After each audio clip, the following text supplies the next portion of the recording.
A very good afternoon to all the students. In this session, we are going to discuss a topic on email threads. And in the next coming session, we will see how this email can be secured from these email threads.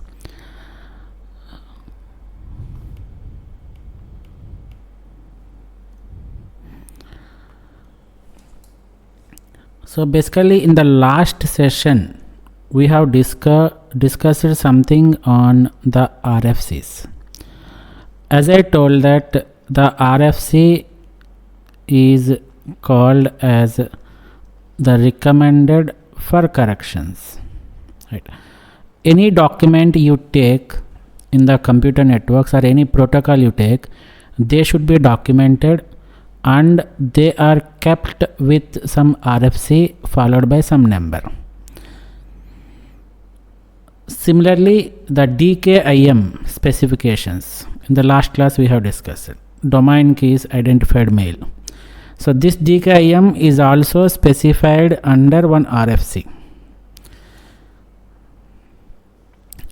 Right. So similarly, the email threads what we are going to discuss now is also specified with an RFC called 4684. So this is the document that tells something, that gives some information related to the email threads. So this RFC 4684 gives the analysis of threads that motivates the domain keys identified mail. Right. So we know what this DKIM is, and the threads that can be involved or that can make the DKIM affected will be discussed under this RFC 4684. So this 4684 describes the threads that are being addressed by DKIM. Basically these threads are classified into three categories.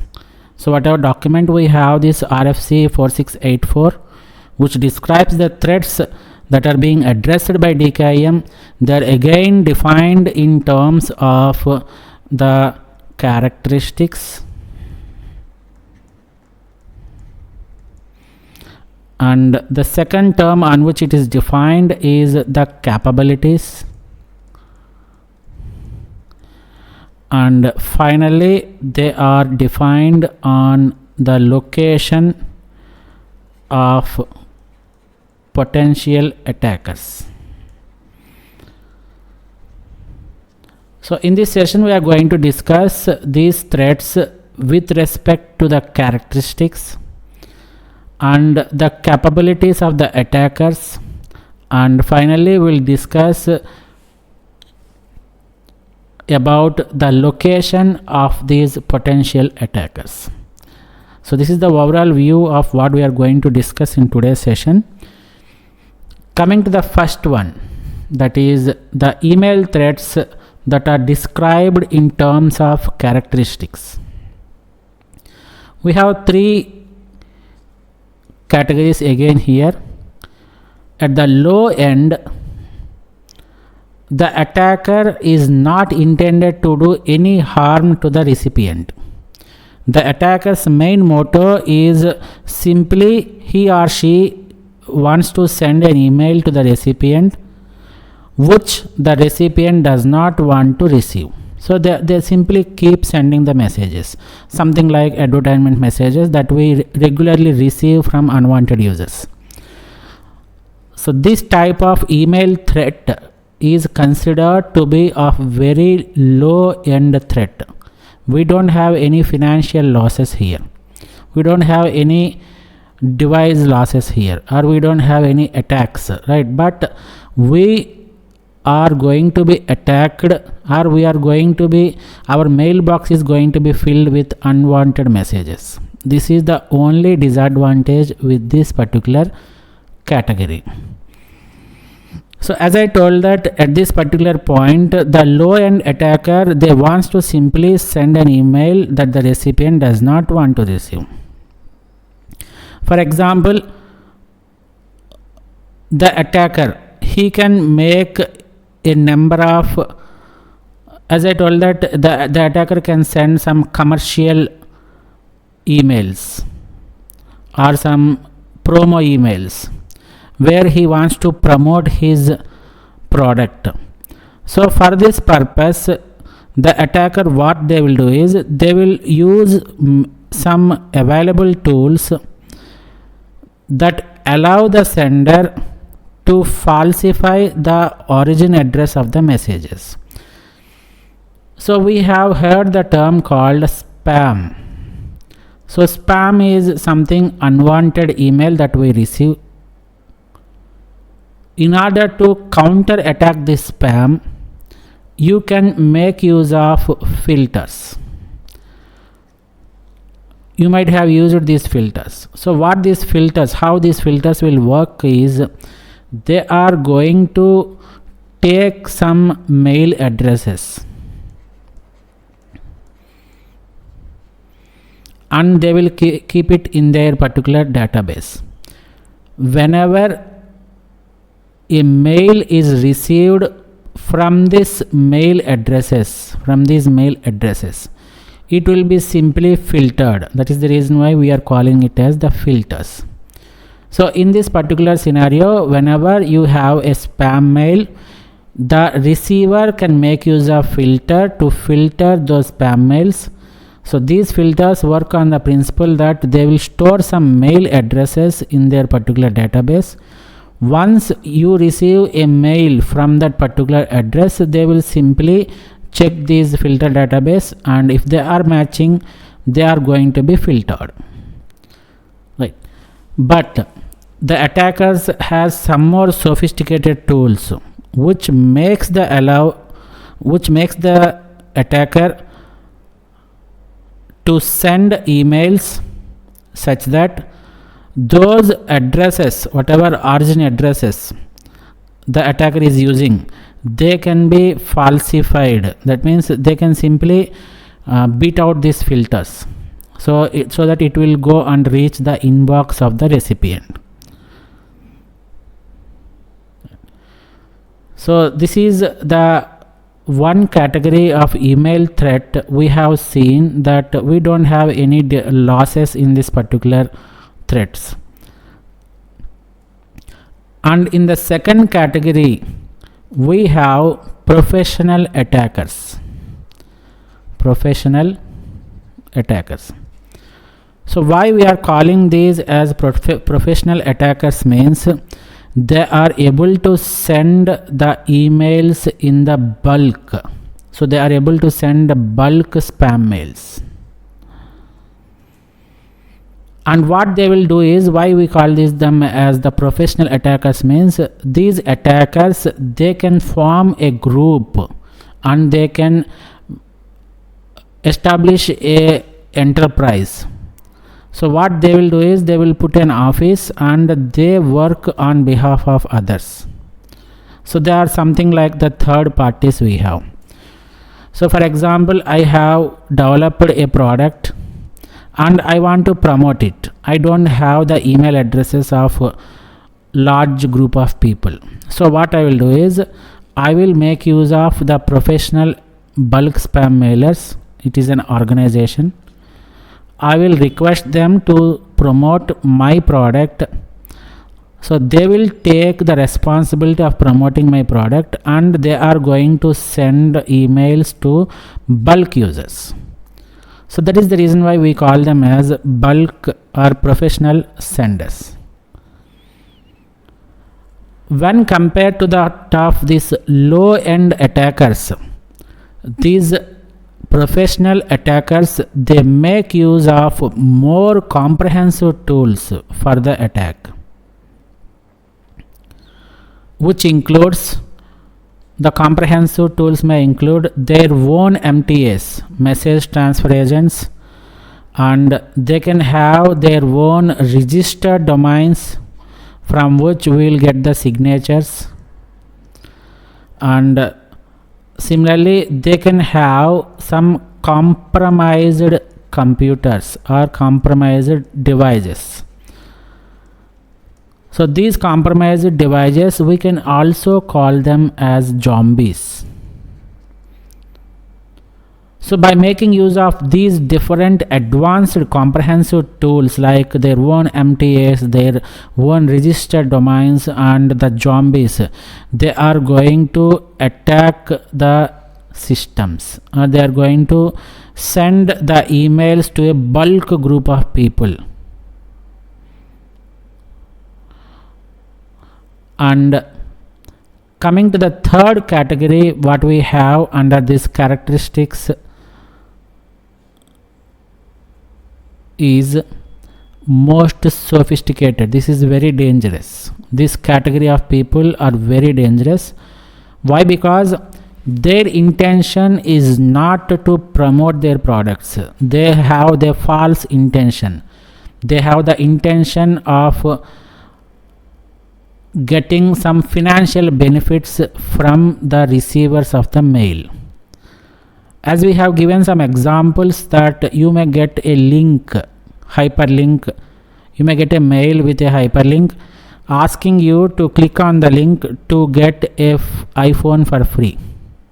So immediately on seeing those mails, you will click on it and they will ask some confidential data. If the user is not aware of these type of attacks, they will simply give their details and thereby they can lose lot of money from their credit cards or something else. So these sophisticated attackers, their main intention is to get the financial benefits from the receivers of the mail. So they are financially motivated senders.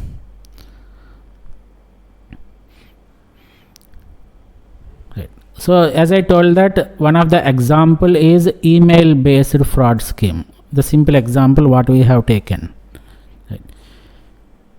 So this category of attackers, what they will do is they have more and more sophisticated tools, or they can employ all the above mechanisms. So whatever mechanisms we have used at this low level end and the professional attackers level, they will be employing all the above mechanisms, and additionally they may attack the internet infrastructure also.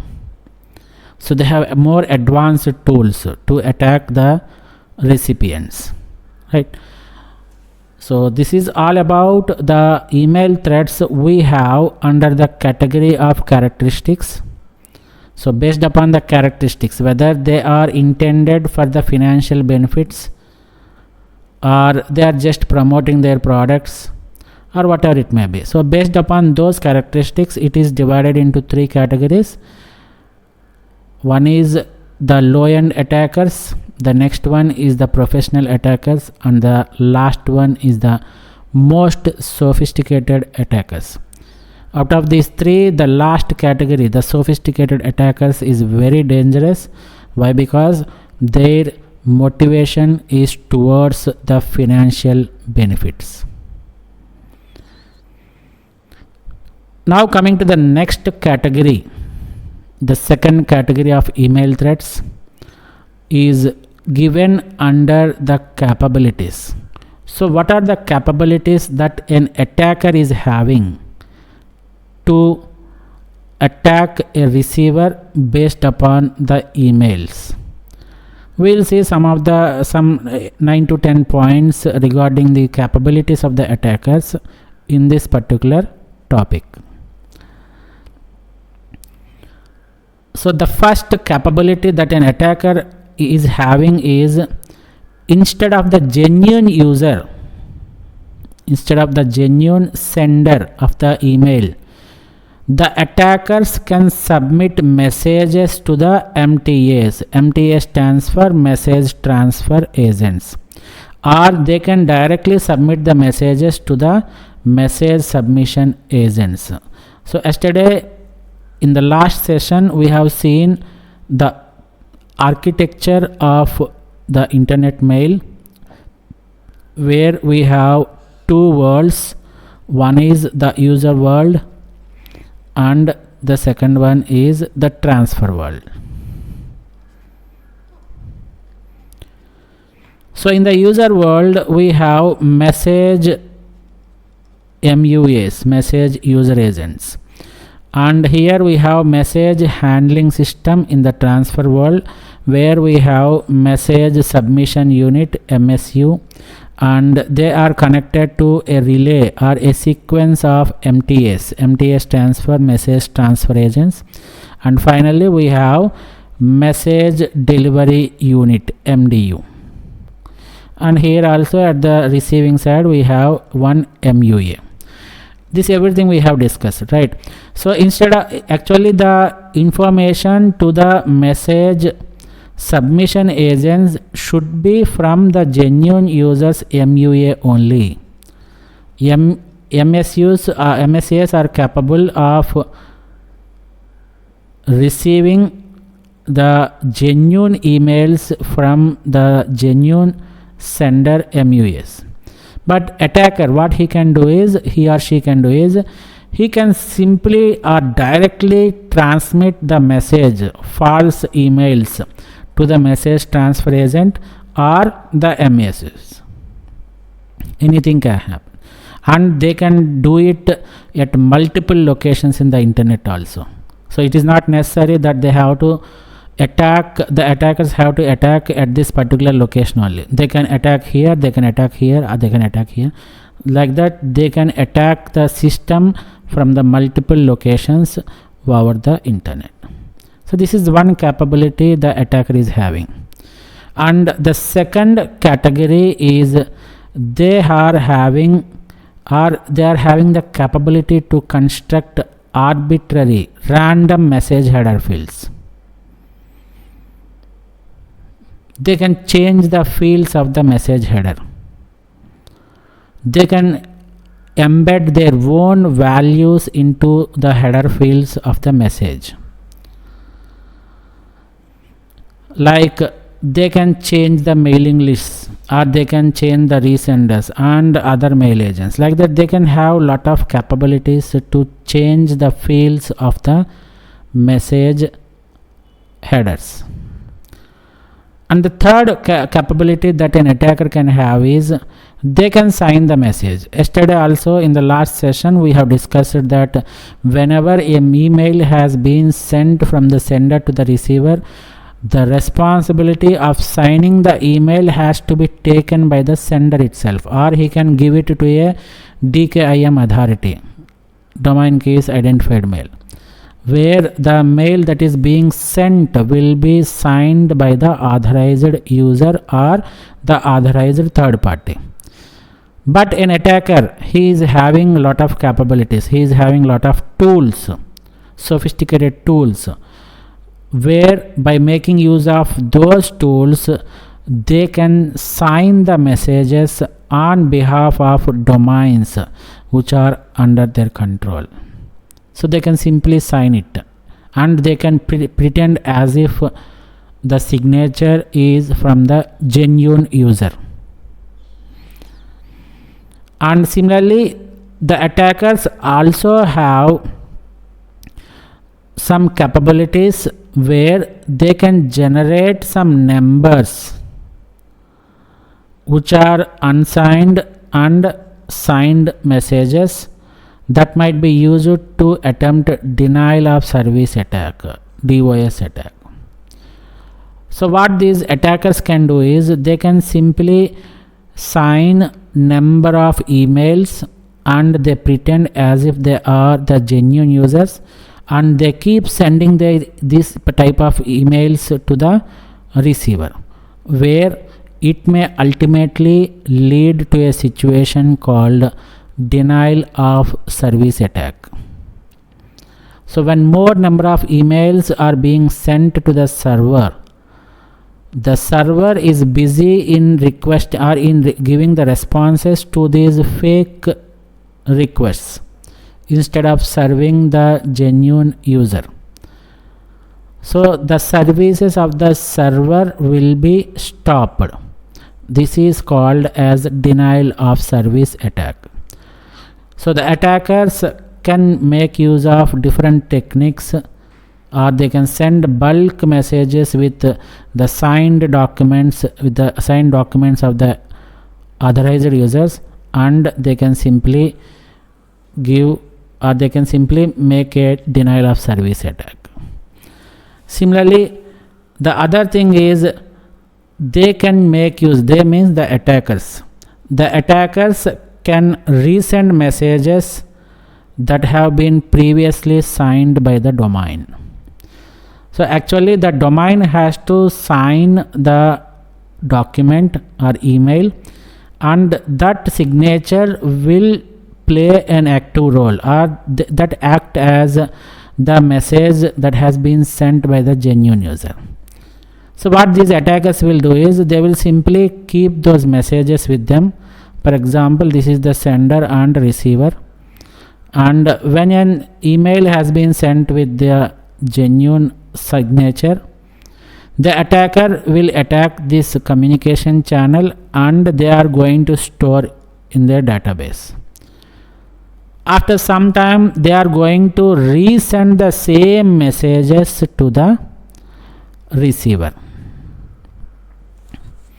and the receiver will accept it. Why? Because the signature is being done by the domain keys only. So this is another capability that an attacker can have in the email threads. Similarly, the attacker can transmit message using an envelope information that is desired. So whatever information that the receiver is intended, the attacker can think of those information, just an expectation, and he or she can send it by making use of envelope information. Similarly, the attackers can act as authorized submitter for messages from a compromised computer. So I have used a term called zombie for these compromised computers. So once the attacker is having an access to this compromised computer, for example, I have a network of 3 computers, and 1, 2 and 3. Assume that this second system is vulnerable to the attacks. That means this is the compromised computer. Otherwise, we can also call it as a zombie. So once a computer is compromised in a network, the attacker can simply make use of those computers or zombies to send messages to the other parties in the same network. And this particular zombie, the attacker, since he is having access to the genuine device inside the network, whatever messages that are received at 1 and 3 appear as if they are the genuine messages. So this is another type of capability that an attacker is having. Similarly, the attacker can manipulate the IP routing. So whenever I send a message from the sender to the receiver, it will go through the communication channel where we have different networks. So the message will be passing from the sender to the receiver through different networks, and from this network to this network one route will be used, and from this network to this network another route will be used, and here to here another route, here to here another route. So every routing information, that means whenever you want to send a message, the route should be established. You have to establish the routes. You means the computer makes use of some routing algorithms, and they are going to create a route such that the packets or the information will be received at the receiving end in a successful manner. So that is called as IP routing, Internet Protocol routing. We call it as IP routing. We have different routing algorithms. That's a different concept. We are not bothered about this thing, right? So manipulation of IP routing. So the attacker can attack this network, and he or she can change this route of this email or the information. And once he changes this IP routing, so he can manipulate or he can change the addresses of these information packets, and they can submit it to some specific IP addresses which are very difficult to trace these addresses, right? So this is just to make the diversion of messages to a specific domain. So the attacker can simply change the route. Actually the message is intended from S to R, but attacker has attacked in between the communication channel, and he has made some modifications to the IP addresses, and he made it, or he has diverted the messages to his known specific domains. This is also one type of attack. Similarly, there are some sophisticated attacks like DNS. So DNS stands for Domain Naming Service, which is used to convert the textual address into the IP address, and the reverse case, whatever it may be. So it is going to convert the addresses from textual to IP addresses. So if he is a very advanced attacker, that attacker can have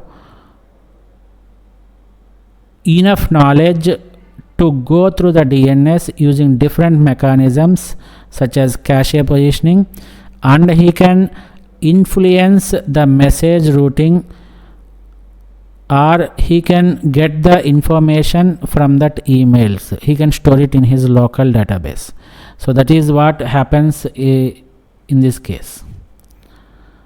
So here the user is having lot of sophisticated tools, thereby he can influence the positions of the DNS using different mechanisms such as cache poisoning, and he can influence the message routing, or he can falsify the advertisements of DNS based keys or signing practices. Anything he can do. And the next type of capability that an attacker is having is he can access significant computing resources. Very important concept. So they can simply access the computing resources, significant computing resources, and for example they can make use of the zombie computers. They can make use of the zombie computers, and they can attack the entire network itself, not only the email system. So this makes the attackers to perform various types of brute force attacks. So you should be very careful in the network. So in a network consisting of different number of systems, if one system is compromised, then everything is compromised. So once you have a zombie computer in your network, the attacker can simply attack the other systems in the network, or he can simply attack the entire network through that zombie computer, and he can perform various different types of attacks like the brute force attacks. So this is another capability that the attacker is having. And finally, there are so many things to discuss, but we are limited to only few descriptions or few discussions on the capabilities of these attackers with respect to email threats.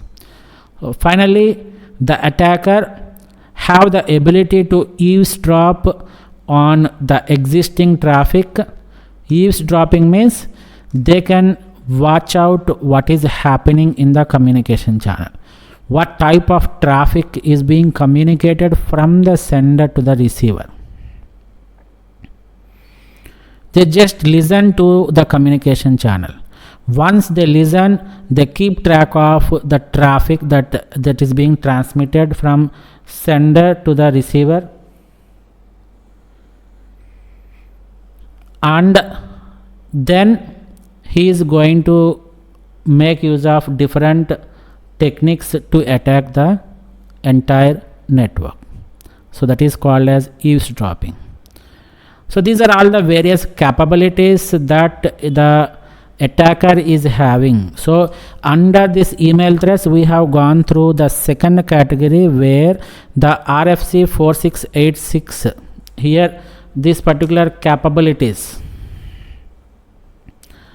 is defined under RFC 4686. So this document lists out all the capabilities that an attacker might have. So we have discussed 11 types of attacks that an attacker can make use to attack the email threats. And coming to the last category of the email threats, we have the email threats based upon the location.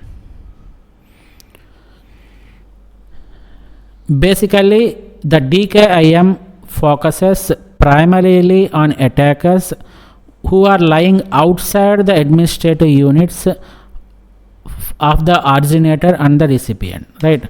So originator is nothing but the sender of the message. We can call it as the originator, nothing wrong in it.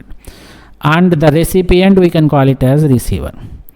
So this sender will be making use of the DKIM for signing purpose. Similarly, the receiver can also make use of DKIM. So what this DKIM is focusing is primarily they focus on the attackers which are outside of these administrative units.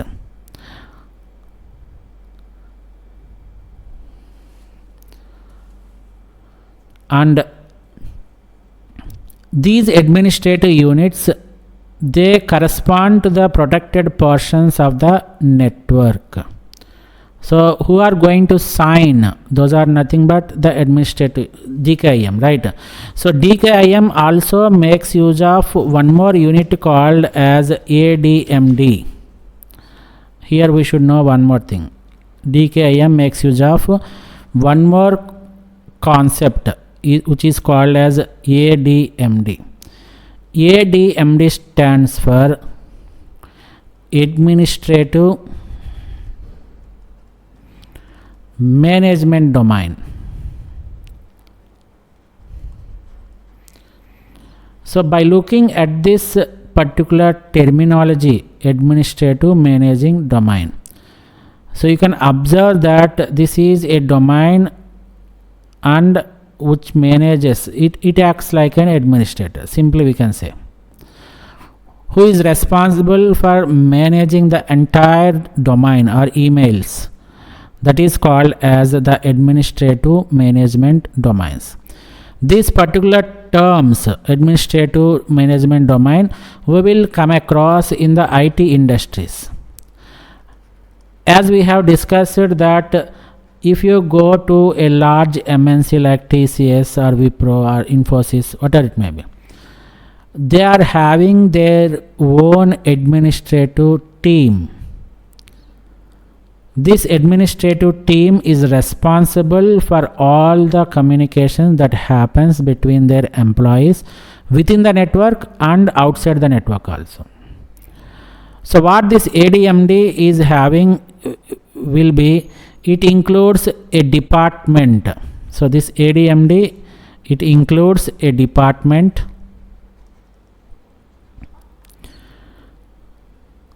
that operates the MTA.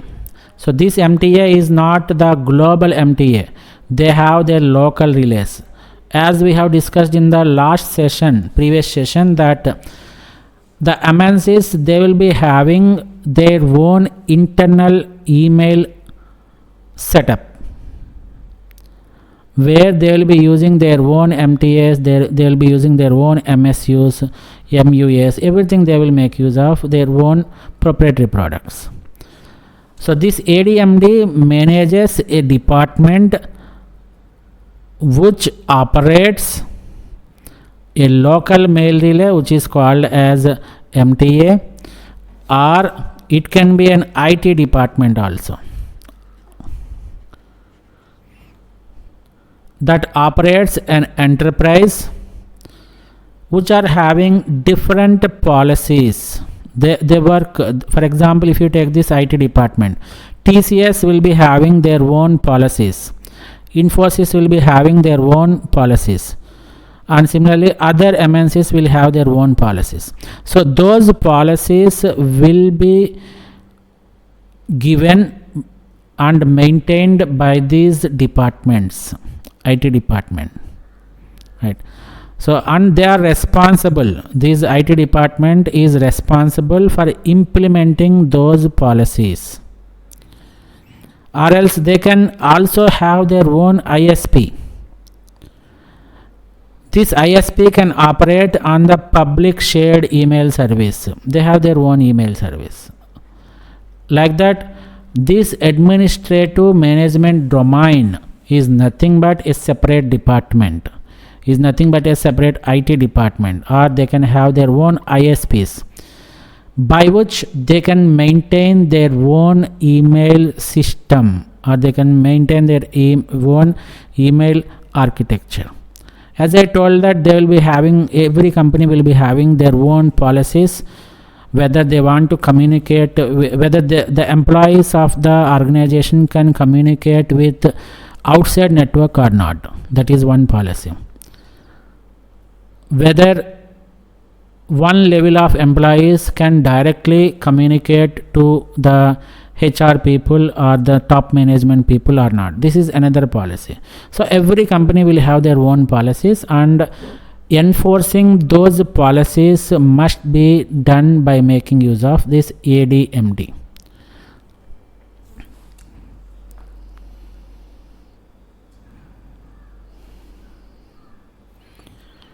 Right. So coming back to our discussion of DKIM and the location based email threats, as I told that DKIM focuses primarily on attackers located outside of the administrative units only.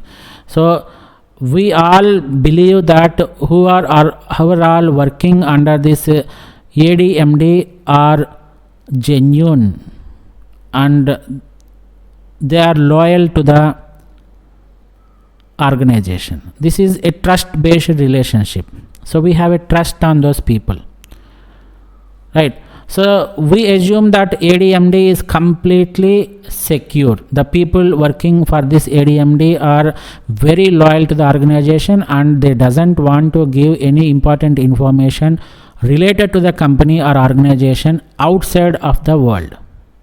This is, as I told that, this is a trust based relationship. That is the reason why the DKIM always focuses on attackers which are located outside of the administrative units beside this originator and the receptor.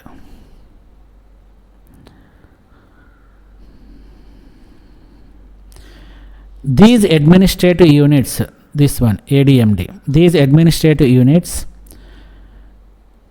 they frequently correspond to the protected portions of the network. So this is the area, as I told us, that the ADMD is the area where we have trust relationships which are required for authenticated message submission,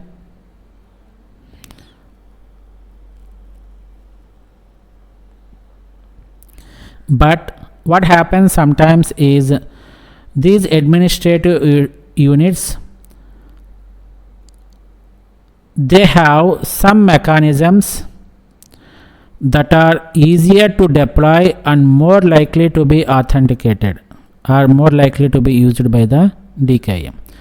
As I told that this ADMD is very strong, that means they are very loyal to the organization and the relation is established based on the trust, but sometimes they may be compromised.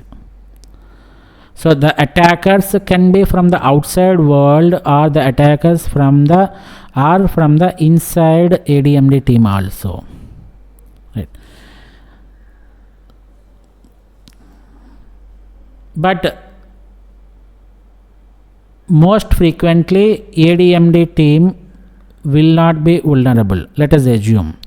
So most of the email threats that happen in an organization will be from the outside world only, from the external users or from the external attackers.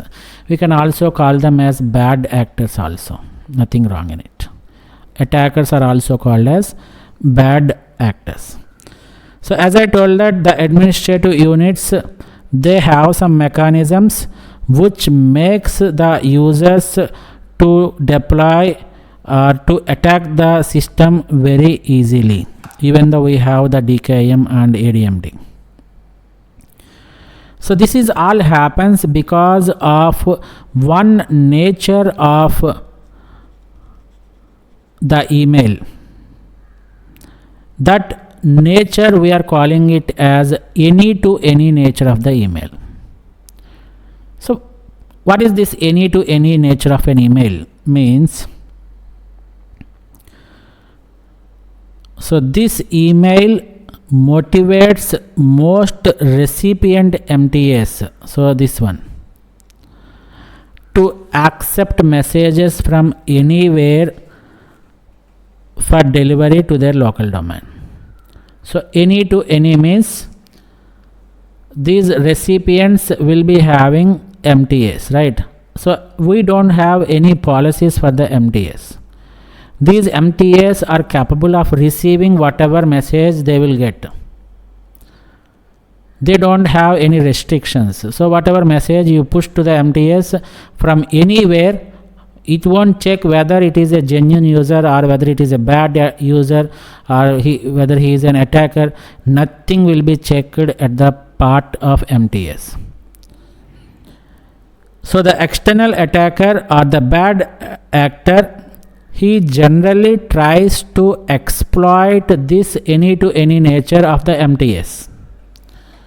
Since it is capable or since it is directly accepting the messages from all the users without having any check, the external attackers can simply attack the MTS. This is all because of this any to any nature of the email. So the attackers may generate messages without signatures,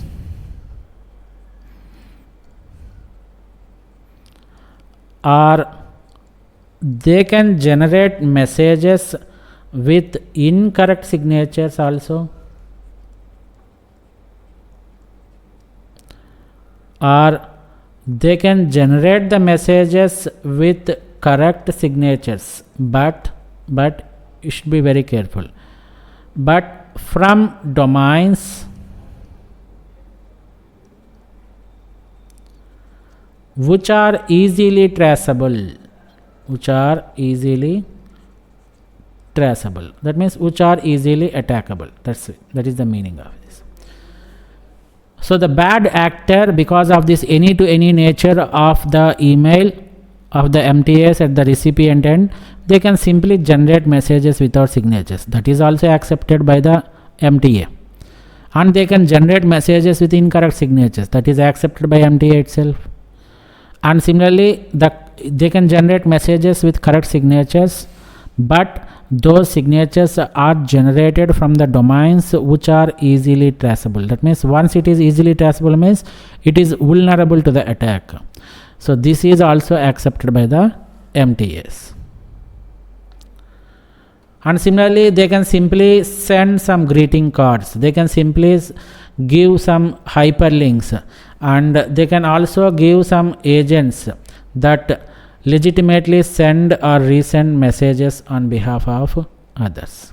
So the attackers can do any type of activities. They can send the greeting cards, they can make use of other agents like the third party agents, what we have seen in the professional attackers in the category of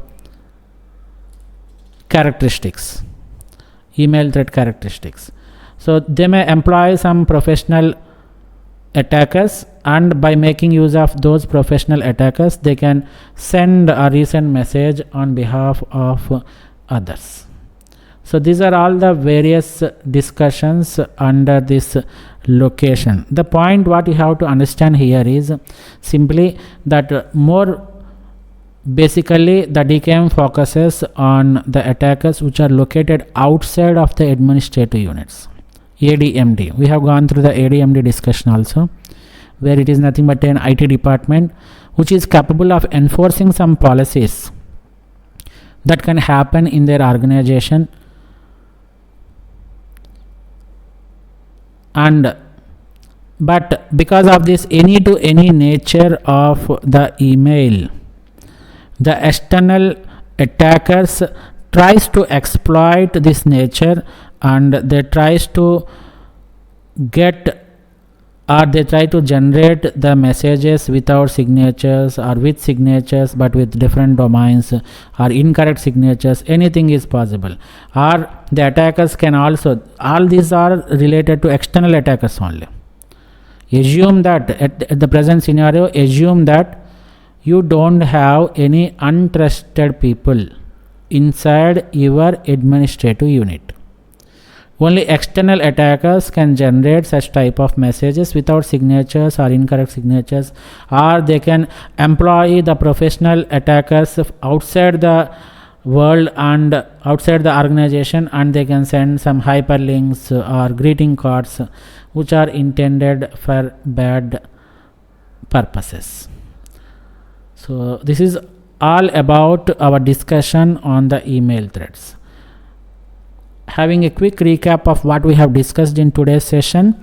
In today's session, we have gone through the concept of email threat and the various categories of email threats we have, that is based on the characteristics, capabilities and the location. So under characteristics, we have seen three different actors or attackers: low end attacker, professional attacker and the sophisticated attacker, out of which the sophisticated attacker is very dangerous as they are having some financial motivation towards their attacks, in their attacks. And coming to the capabilities of email threats, it was described in force RFC 4686, where we have seen some 10 to 11 capabilities that an attacker can perform, like unauthorized submission, resend of messages, transmission of messages with and change of IP addresses, change of DNS by making cache poisoning technique, and making use of zombie computers to attack the system or to attack the network, and they can perform the brute force attack. Like that, we have seen some 10 to 11 points regarding the capabilities of attackers. And finally, we ended up our discussion with the topic on the location based email threats. So the ADMD or the DKIM, it always makes use of an assumption, or it always assumes that all the people inside the ADMD team are loyal to the organization. So they are going to concentrate, the DKIM is going to concentrate only on the external attackers. So external attackers, this is based on the location, who is outside of our organization. So this is all about today's discussion. This is end of today's session. Thank you one and all for joining the session.